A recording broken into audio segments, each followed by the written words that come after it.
Welcome back, everybody, for another deep dive. Yeah. This time, we're going to be looking at a really fascinating and sometimes sensitive area Yeah.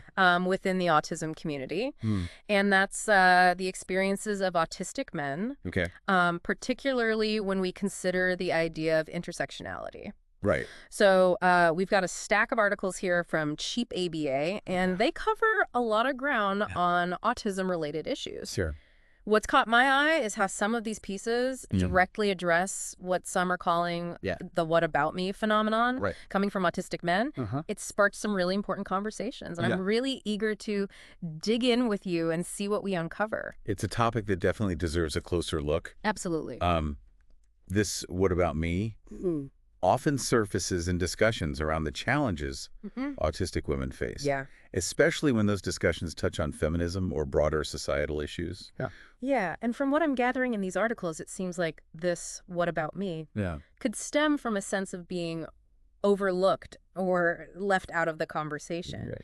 It makes you wonder if there's a feeling that the unique challenges autistic men experience Yeah. aren't being fully acknowledged when the focus shifts to the experiences of women within the community.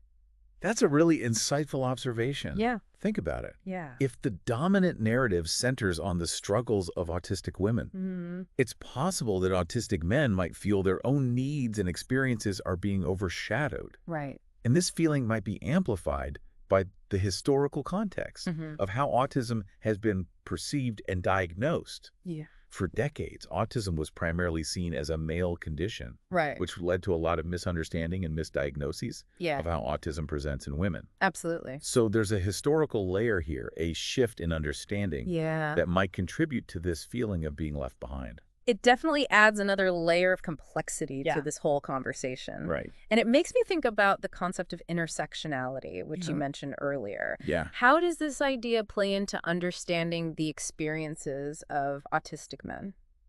Intersectionality is key here Okay. because it helps us understand that a person's experience isn't just shaped by one aspect of their identity. Right. It's about acknowledging that different facets of who you are, Yeah. your gender, your race, Yeah. your sexual orientation, your socioeconomic status, all intersect to create a very specific Right. and often complex lived experience. Yeah. So, for example, being an autistic man doesn't mean you have the same experiences as every other autistic man. Right. Your race, socioeconomic background, sexual orientation, these all influence your journey. So essentially, it's about recognizing that there's no single universal autistic male experience. Exactly. Okay. And it's particularly relevant when we talk about the what about me phenomenon. Hmm. Some might interpret this as a resistance Right. to acknowledging the struggles faced by autistic women. Yeah. But if we look at it through the lens of intersectionality, Okay.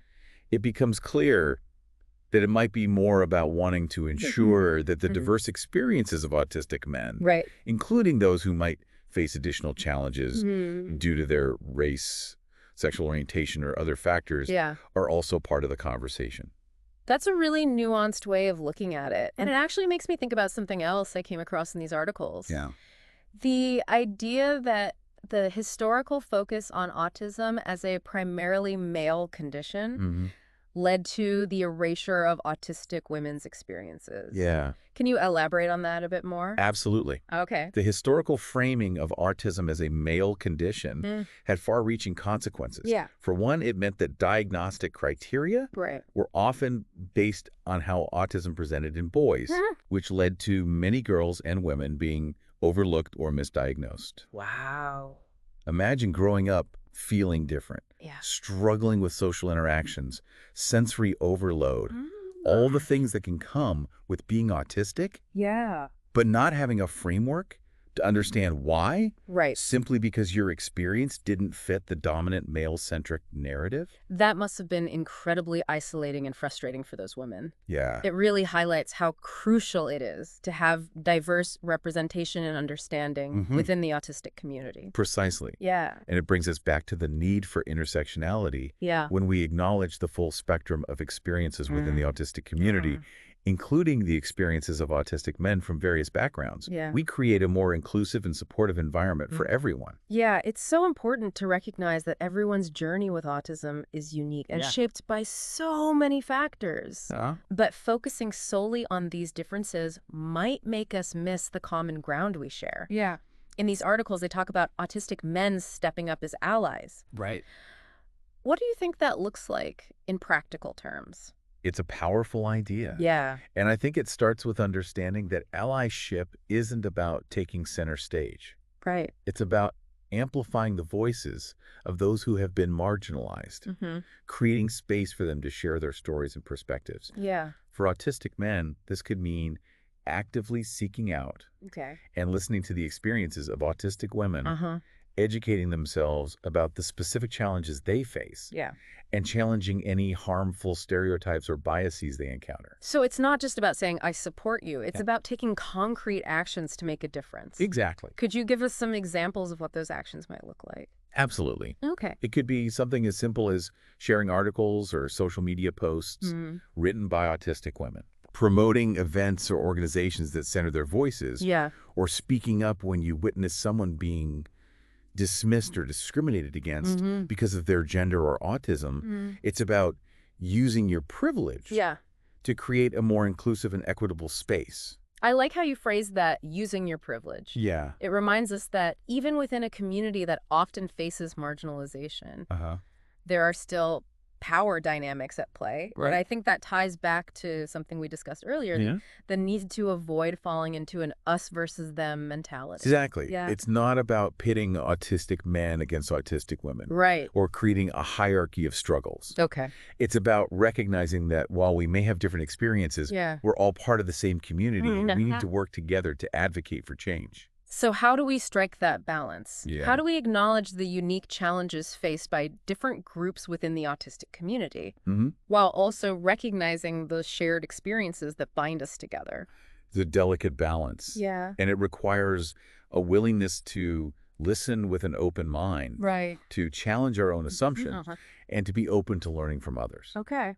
It also means recognizing that allyship is an ongoing process, not a destination. Right. We're all constantly learning and evolving, and we need to be patient with ourselves and with each other Yeah. as we navigate these complex issues. That's such a great point. Yeah. It's not about achieving some perfect state of allyship. Right. It's about continuously striving to be better, to be more understanding, and to create a more inclusive community for everyone. Exactly. Right. And I think a key part of this is recognizing that the conversation doesn't end with gender. Intersectionality reminds us that there are many layers to identity. Yeah. And we need to be mindful of how those layers interact and shape individual experiences. So, for example, an autistic man of color might face different challenges than a white autistic man.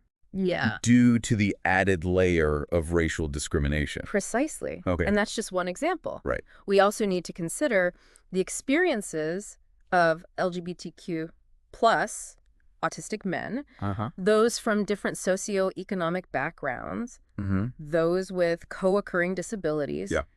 The list goes on. Wow. Each of these intersections creates unique challenges and perspectives that need to be included in the conversation. It's a lot to unpack, but I think it's incredibly important work. Yeah. And it makes me think about some of the specific challenges that autistic men might face, Right. regardless of their background. Uh-huh. We've talked a lot about the experiences of autistic women. Yeah. But what about the unique pressures and expectations that society places on men? Right. Particularly when those expectations intersect with autism. That's a crucial point. Okay. Society often has very rigid ideas about what it means to be a man. Yeah. Strong, stoic, independent. Right. And these expectations can be particularly challenging for autistic men. Who might struggle with social communication, emotional expression, Yeah. or sensory overload. So how can autistic men navigate those expectations? Yeah. How can they find a sense of belonging and acceptance Right. in a world that often tells them they don't fit the mold? It's a question many are grappling with, Yeah. and there's no easy answer. Right.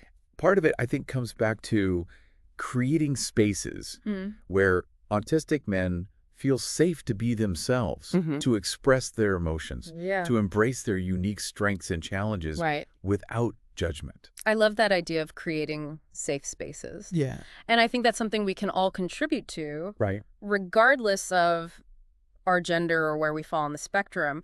We can all strive to be more understanding, more accepting, and more supportive of the diverse range of experiences within our community. Absolutely. Okay. It's about recognizing that everyone deserves to feel seen, heard, and valued for who they are, regardless of how they express their autism or their masculinity. This deep dive has really highlighted for me the importance of empathy and understanding within the autistic community. Right. It's not about comparing struggles or vying for attention. It's about listening to each other, learning from each other, and supporting each other's journeys. I couldn't agree more. Okay. And I think it's also about recognizing that we're all in this together. Right. We all benefit from a more inclusive and equitable world where everyone has the opportunity to thrive. So where do we go from here? Yeah. What can our listener do to contribute to this vision of a more inclusive autistic community? That's a great question. Yeah. And I think it starts with self-reflection. Okay. Ask yourself, what are my own biases and assumptions? Right. How can I be a better ally to those who have different experiences than my own? And how can I use my voice and my platform to advocate for change? Those are powerful questions to consider. And speaking of taking action, I know these articles from Cheap ABA mention some resources for folks who want to learn more or get involved in advocacy. Yes, they highlight organizations like the Autism Women's Network and the Autistic Self-Advocacy Network. These groups are doing some fantastic work to support and empower autistic individuals from all walks of life. That's great. They're great places to start if you're looking to connect with others, learn about different perspectives, and find ways to make a difference. And for you listening, if this deep dive has sparked your curiosity, I encourage you to check out those resources as well. They offer a wealth of information and support. It's been a really thought-provoking conversation. Absolutely. And as we wrap up, I think the key takeaway is that the autistic community is not a monolith. Right.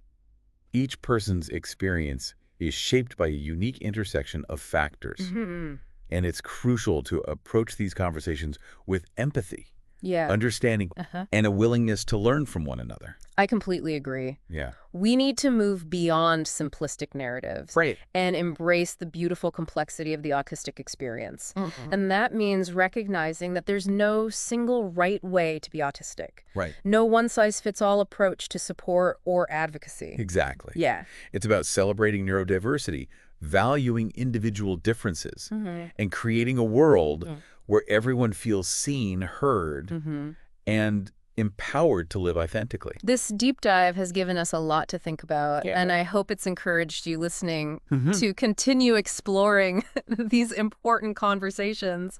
The journey toward a more inclusive and equitable autistic community is ongoing. Absolutely. And we all have a role to play. Beautifully said. Yeah. Keep learning, keep listening, and keep advocating for a world where everyone can thrive. And until next time, stay curious.